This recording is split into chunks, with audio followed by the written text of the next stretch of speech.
Alléluia. Bien-aimés dans le Seigneur Jésus, nous allons prier. Tendre Père, nous voulons te dire merci pour ton amour pour nous, pour ta bonté, pour ta miséricorde. Merci de ce que tu as voulu, que Seigneur, nous puissions dans ta parole parler à ton peuple. Nous voici Seigneur, parle à nos cœurs au nom puissant de Jésus-Christ, notre Sauveur et Seigneur. Amen. Bien-aimés dans le Seigneur Jésus-Christ, nous vous saluons tous dans ce puissant nom, le nom de notre Rédempteur, de notre Sauveur Jésus-Christ. Nous sommes bien sûr en cette période de confinement, en cette période de la pandémie du sida, du coronavirus, pardon, et en cette période, que devons-nous faire?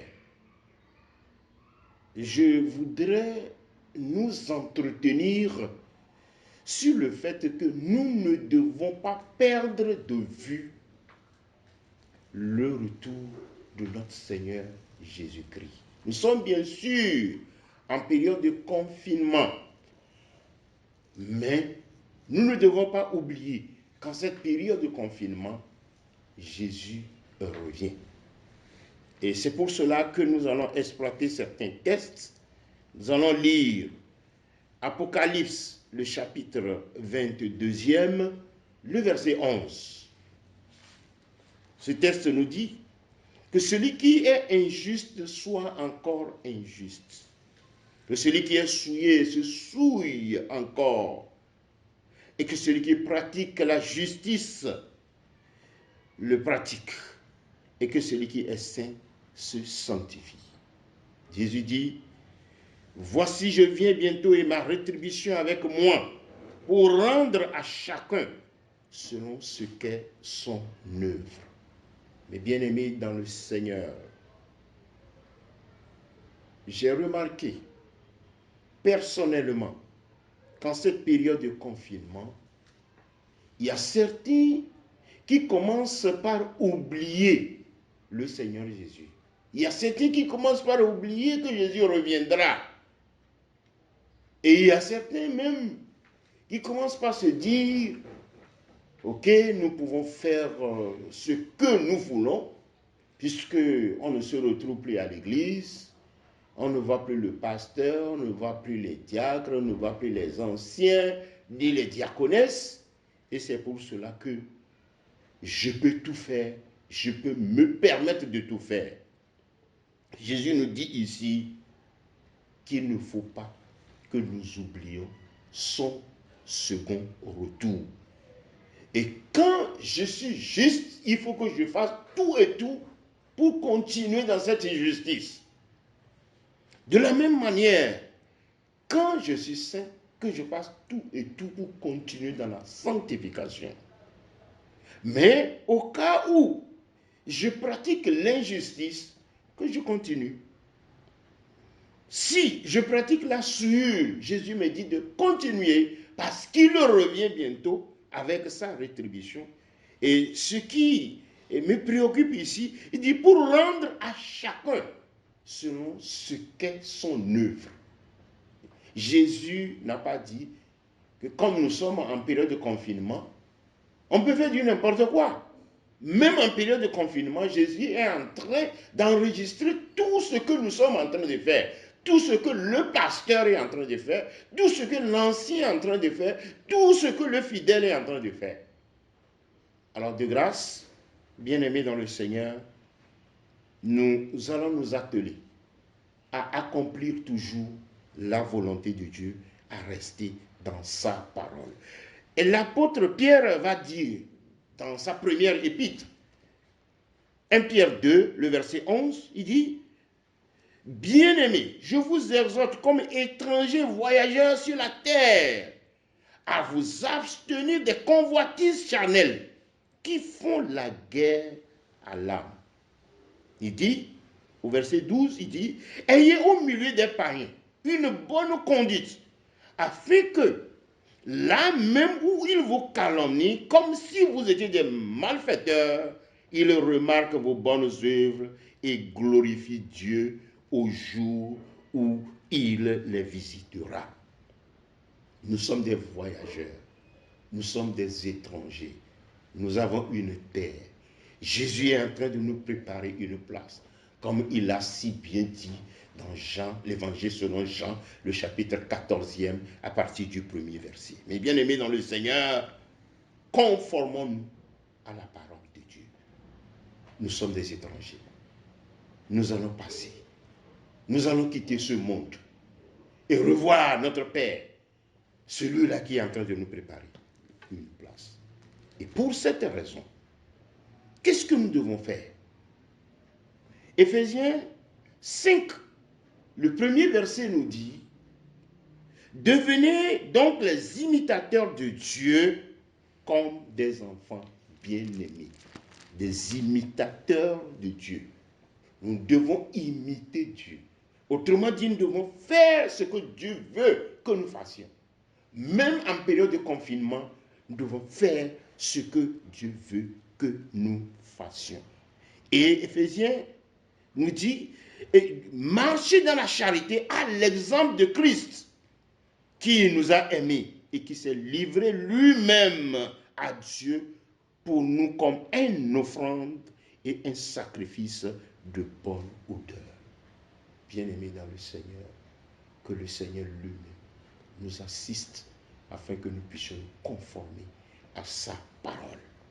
Et le verset 4 nous dit ceci: que l'on n'entende ni parole déshonnête. Le verset 3 d'abord: que l'impudicité, qu'aucune espèce d'impureté et que la cupidité ne soit même pas nommée parmi vous, ainsi qu'il convient à des saints, et qu'on n'entende ni parole déshonnête, ni propos insensés, ni plaisanteries, choses qui sont contraires à la bienséance, et qu'on entende plutôt des actions de grâce.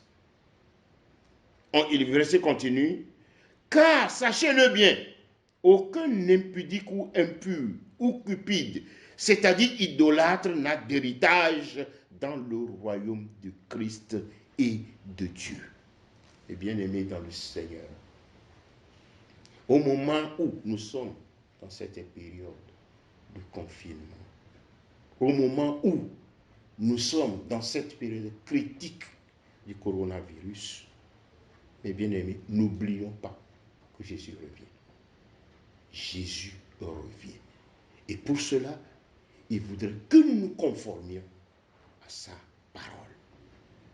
Alors, la conformité à la parole de Dieu, c'est en menant une bonne vie. Vous savez, nous sommes maintenant confinés à la maison. Il y a certains qui allaient au service très tôt le matin. Maintenant, c'est 9 heures. Et les gens revenaient tard dans la nuit. Mais maintenant, là, ce n'est plus le cas. Et on revient à la maison. Comment nous vivons dans nos maisons respectives? Comment nous vivons? Comment le mari vit avec sa femme? Donc, quand ils vont me dire: pasteur, au moment où nous sommes en période de confinement, non, on peut faire du n'importe quoi. Non. Qu'est-ce que la Bible dit? Dans Éphésiens 5, le verset 25, la Bible dit: Marie, aimez vos femmes comme Christ a aimé l'Église et s'est livré lui-même pour elle. Marie, aimez vos femmes. Même en période de confinement, le mari doit continuer à aimer sa femme. Et la femme aussi doit continuer à se soumettre, comme la Bible nous le dit, à son mari. Il faut qu'il y ait de convivialité dans la maison. Alléluia. Le mari ne va pas dire: comme nous sommes en période de confinement, bon, comme quand je vais, je sors, je peux faire du n'importe quoi, je reviens à la maison, Je peux commencer par battre mes enfants. Je peux commencer par leur dire des choses qui ne sont pas conformes. Non, pas du tout. Il faut continuer. Le mari doit continuer par aimer sa femme. Et la femme doit continuer à se soumettre à son mari. La même manière, les parents aussi doivent aimer leurs enfants. Et la Bible dit, selon Éphésiens 6, que les enfants doivent obéir à leurs parents et les parents aussi doivent aimer leurs enfants. Il ne faut pas que les parents irritent leurs enfants. Mais bien aimés dans le Seigneur, au moment où nous sommes en cette période critique, je ne voudrais pas que nous oublions que Jésus revient bientôt. Et c'est en appliquant ces commandements, c'est en observant ces commandements que le Seigneur va nous admettre ce grand jour-là. Jésus revient bientôt. Jésus revient bientôt. Mais bien aimés dans le Seigneur, qu'est-ce qui concerne la jeunesse? La Bible nous dit, dans 1 Timothée 4, le verset 12, que personne ne méprise ta jeunesse, mais sois un modèle pour les fidèles, en parole, en conduite, en charité, en foi et en pureté. Que personne jeune, que personne ne méprise ta jeunesse. Que les jeunes ne se disent pas, oh, maintenant qu'on ne va plus à l'église, oh, le champ est libre, on peut tout faire. Non, on peut forniquer sans problème. Le pasteur n'est plus là pour nous le dire que vraiment il ne faut pas faire ça. Non, on est maintenant libre. Jésus est en train de nous voir un à un dans le coin où nous sommes, dans le coin où je suis, dans le coin où tu es. Il y a bien sûr cette pandémie, mais cela ne veut pas dire que nous allons refuser d'obéir à la parole de Dieu. Je continue en ce sens. L'observation de la parole de Dieu est vraiment très importante en cette période de pandémie du coronavirus. Franchement parlant, c'est vraiment important. Observons la parole de Dieu. Prenons le temps pour lire la parole de Dieu. Méditer la parole de Dieu. Réfléchir sur la parole de Dieu. Et parlons de façon amicale à nos familles respectives.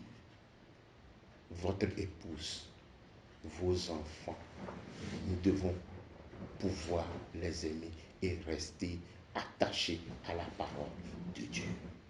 Bien-aimés dans le Seigneur, nous réprimandons pas rudement nos enfants. Non, je vous en prie. Mais dans l'amour, essayons, dans cette convivialité, essayons de les approcher, essayons de les aimer. Et le problème auquel ils sont confrontés, nous serons effectivement au courant. Mais bien aimés dans le Seigneur, dans l'observation de la parole de Dieu, de quoi peut-vous me dire, pasteur, nous sommes en période critique. C'est à cette période-là que nous devons respecter vraiment les commandements de Dieu. Les commandements de Dieu, nous les connaissons tous. Tu aimeras le Seigneur ton Dieu de tout ton cœur, de toute ton âme. C'est le moment de le faire. C'est le moment également. J'apprécie beaucoup les fidèles de solidarité. Vous faites vraiment beaucoup d'efforts. Il y a certains dans cette période difficile, alors que d'autres disent qu'on n'a plus besoin d'apporter ces dîmes. Il y a beaucoup qui apportent leurs dîmes. Et je les félicite. Et je demande à ce que le Seigneur continue de les bénir. Si le Seigneur te donne les moyens, donner ces dîmes aussi, ça fait partie des commandements de Dieu. Ça fait partie des ordonnances que le Seigneur nous a données. Mais bien aimés dans le Seigneur, si vous n'en trouvez pas, le Seigneur ne peut en aucun cas nous obliger. Mais si nous en trouvons, apportons les dîmes, puisque l'Église continue de vivre. Mais bien aimés dans le Seigneur, en cette période difficile, n'oublions pas que Jésus revient bientôt. N'oublions pas, Jésus revient bientôt. Et puisque Jésus revient bientôt, il faut que je me conforme en tant que pasteur, en tant qu'ancien, en tant que diacre, en tant que fidèle. Il faut que je me conforme à la parole de Dieu. Et que j'aime mon épouse. Que l'épouse aussi se soumette à son mari. Que le papa puisse aimer également ses enfants, puisse les chérir, puisse vivre dans l'amour avec ses enfants. Et non toujours les gronder, les gronder, les gronder. Non. Le Seigneur veut qu'il y ait la convivialité entre nous. Et bien-aimés dans le Seigneur, que la jeunesse aussi obéisse à la parole de Dieu et se conforme à cette parole. Mais bien-aimés, bientôt, cette pandémie prendra fin. Jésus est tout puissant. Jésus, c'est lui qui détient la clé de toutes choses. Alors, mes bien-aimés, n'ayez pas peur. N'ayons pas peur. Dieu est au contrôle. Et il saura comment régler ces problèmes. Que le Seigneur lui-même nous bénisse ce matin. Amen.